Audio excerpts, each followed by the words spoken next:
को मारने लगा। तभी वहाँ पर फैंग भी आ जाता है और अपने पापा को पिटते हुए देखकर उसे बहुत गुस्सा आ जाता है और फिर वो हाउ भाई और उसके बॉडीगार्ड्स को मार मार कर बेहोश कर देता है। और फिर हमने देखा था कि वहाँ पर पुलिस आ जाती है और वो फैंग को पकड़कर अपने साथ ले जाती है और लॉकअप में बंद कर देती है। और एपिसोड के एंड पर हमने देखा कि फैंग उस किलर से लड़ते लड़ते बेहोश हो गया था और पुलिस वालों ने उसे हॉस्पिटल भेज दिया था। अब आगे एपिसोड स्टार्ट होता है और हम देखते हैं कि फैंग अभी भी हॉस्पिटल में बेहोश ही होता है। और वहीं दूसरी तरफ यूजिन पुलिस के हेडक्वार्टर्स में कॉल करती है और उन्हें बताती है कि कुछ दिन पहले जो हाउ भाई और फैंग के बीच फाइट हुई थी उस टाइम पर मैं भी वहीं थी और मैंने खुद देखा था कि उस फाइट में फैंग की कोई गलती नहीं थी। हाउ भाई ने जानबूझकर उसे मारने के लिए अपने घर बुलाया था। तो पुलिस का चीफ यूजिन को कहता है, ठीक है, मैं आपकी बात समझ गया, मैं अभी हाउ भाई के घर की सीसीटीवी फुटेज चेक करता हूँ। अगर फैंग की इसमें कोई गलती नहीं हुई तो मैं फैंग को छोड़ दूंगा। और फिर चीफ हाउ भाई के घर की सीसीटीवी कैमरास की वीडियो देखने लगता है। अब व्यू चेंज होता है और हम देखते हैं कि अब फैंग को होश आ गया है और वो उठकर अपने आसपास चेक करता है। तो हॉस्पिटल के बाहर दो पुलिस वाले वहाँ पर गार्ड कर रहे थे। तो ये देखकर फैंग वहीं पर रूम में मेडिटेट करने लगता है। सीन चेंज होता है और हम देखते हैं कि पुलिस डायरेक्टर फैंग से मिलने के लिए आते हैं और वो फैंग से पूछते हैं, क्या अब तुम बेटर फील कर रहे हो? तो फैंग कहता है, हाँ, पहले से अच्छा। और अब डायरेक्टर कहता है, फैंग अब तुम अपने घर जा सकते हो। तो फैंग कहता है, क्या सच में? तो डायरेक्टर उसे कहता है, हाँ बिल्कुल, क्योंकि हमने हाउ भाई के घर की सीसीटीवी कैमरास की वीडियो देखी है और हमें मालूम हुआ है कि उस फाइट में तुम्हारी कोई गलती नहीं है। तुमने उस दिन जो भी किया अपने फादर को बचाने के लिए किया, इसलिए हम तुम्हें अब छोड़ रहे हैं। तो अब डायरेक्टर फैंग को छोड़ देता है और फैंग वहाँ से चला जाता है। व्यू चेंज होता है और हम हाउ भाई को देखते हैं जो क्लब में एक आदमी के साथ बात कर रहा था और वो काफी गुस्से में था और कहता है, मैंने सोचा नहीं था कि वो किलर उस मामूली से फैंग को पीटने में नाकाम हो जाएगा। और वो कहता है, नेक्स्ट टाइम मैं इससे भी अच्छे और पावरफुल किलर को फैंग को मारने के लिए भेजूंगा। तो वो आदमी जो हाउ भाई के सामने बैठा हुआ है वो कहता है, क्या तुम फिर ये सब दोबारा करना चाहते हो? और फिर वो बताता है कि उस दिन जब तुमने फैंग के साथ फाइट की थी तो मैं उस दिन सीसीटीवी कैमरास की वीडियोस डिलीट नहीं कर पाया। अगर फैंग सिक्योरिटी ब्यूरो को इस मामले में इन्वेस्टिगेशन करने को कहता है तो वो वीडियोस तुम्हारे खिलाफ एविडेंस है और अगर सिक्योरिटी ब्यूरो ने तुम्हें पकड़ लिया तो तुम्हारे अंकल के लिए भी तुम्हें बचा पाना मुश्किल हो जाएगा। ये सुनकर हाउ भाई बहुत परेशान हो जाता है। तो वो आदमी हाउ भाई को कहता है, जाओ जाकर इस मामले में अपने अंकल से बात करो। और फिर वो आदमी वहाँ से चला जाता है। तो अब हाउ भाई परेशान होते हुए कहता है, नहीं नहीं, मैं सिक्योरिटी ब्यूरो के हाथों पकड़ा नहीं जाना चाहता। फिर वो वहीं से अपने अंकल के पास चला जाता है। अब हम देखते हैं कि हाउ भाई अपने अंकल के पास आ जाता है और वहाँ पर उसका पापा भी होता है और वो किलर भी वहीं पर होता है जो फैंग को मारने में नाकाम हो गया था। तो अब हाउ भाई उनको सारी सिचुएशन के बारे में बताता है। तो उसका फादर अपने भाई से कहता है, इस बार प्रॉब्लम छोटी नहीं है, क्या आपके पास कोई रास्ता है इस प्रॉब्लम से बचने का? तो हाउ भाई का अंकल कहता है, ब्रदर आप फिक्र मत करें। और फिर वो हाउ भाई से कहता है, तुम आज के बाद घर पर ही रहोगे और फिर से कोई मुसीबत खड़ी करने के लिए घर से बाहर मत जाना। तो हाउ भाई कहता है, ठीक है अंकल, मैं समझ गया।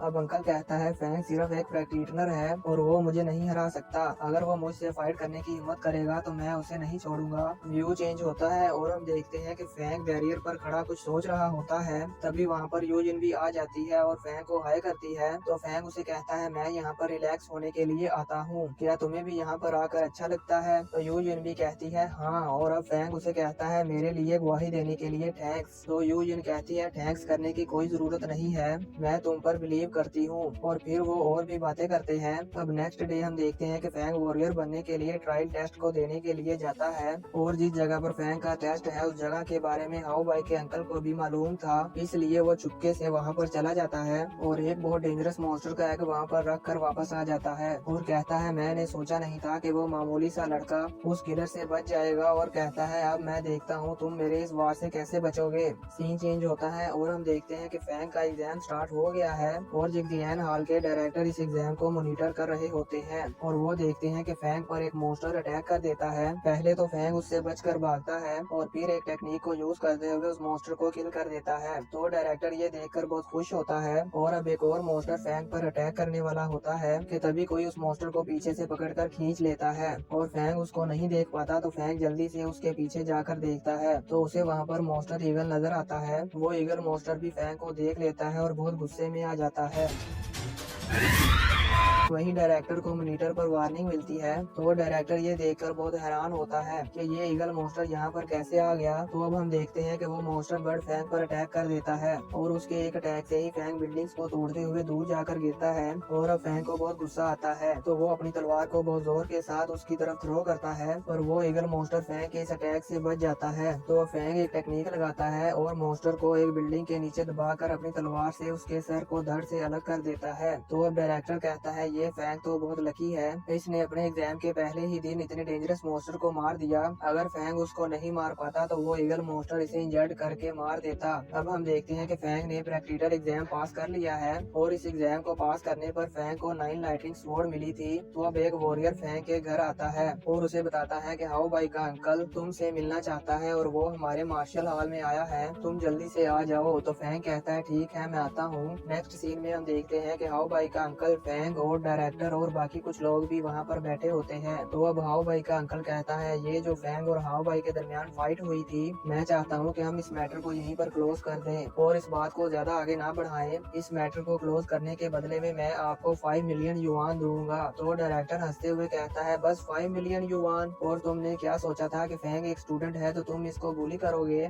और अब फैंग को परेशान करने के बाद तुम अचानक से यहाँ पर आ गए। मुझे ऐसा क्यों लगता है कि तुम जिगजियान हॉल में कुछ गड़बड़ करने के लिए आए हो। तो हाउ भाई का अंकल कहता है कि आपकी क्या डिमांड है। तो डायरेक्टर कहता है 50 मिलियन युआन, और साथ में तुम फैंग के पापा से घुटनों के बल बैठकर माफी भी मांगोगे। फैंग हमारे जिगजियान हॉल का स्टूडेंट है, अगर इसकी फैमिली को कोई नुकसान पहुंचाता है तो ये हमारा फर्ज है कि हम इसको इंसाफ दिलाएं। तो ये सुनकर हाउ भाई का अंकल कहता है ठीक है मैं 50 मिलियन दे दूंगा पर घुटनों के बल बैठकर माफी नहीं मांगूंगा। तो डायरेक्टर कहता है अगर फैंग इस पर एग्री करता है तो हमें कोई प्रॉब्लम नहीं, अब ये फैंग ही डिसाइड करेगा कि क्या करना है। तो फैंग कहता है कि हाउ भाई ने मुझे तो नुकसान पहुंचाया, यहाँ तक तो ठीक था, पर उसने मेरी इनोसेंट फैमिली को टारगेट बनाया, मैं इस मैटर को लॉ के मुताबिक ही फॉलो करूंगा। तो हाउ भाई का अंकल कहता है क्या ये बच्चा रूल्स को जानता है। तो डायरेक्टर कहता है हम फैंग के डिसीजन की रिस्पेक्ट करते हैं। तो हाउ भाई के अंकल को ये सुनकर बहुत गुस्सा आता है और वो कहता है क्या आप इस बात पर श्योर हैं। तो डायरेक्टर कहता है हाँ हम फैंग के डिसीजन की कदर करते हैं। तो अब हाउ भाई का अंकल फैंग को धमकी देकर वहाँ से चला जाता है। तो अब फैंग डायरेक्टर और बाकी सबको कहता है मेरी सपोर्ट करने के लिए शुक्रिया। अब हम हाउ भाई के अंकल को देखते हैं, वो जिगजियान हॉल के बाहर खड़े होकर कहता है मैंने कभी नहीं सोचा था कि ये फैंग उस ईगल मॉन्स्टर को मार पाएगा।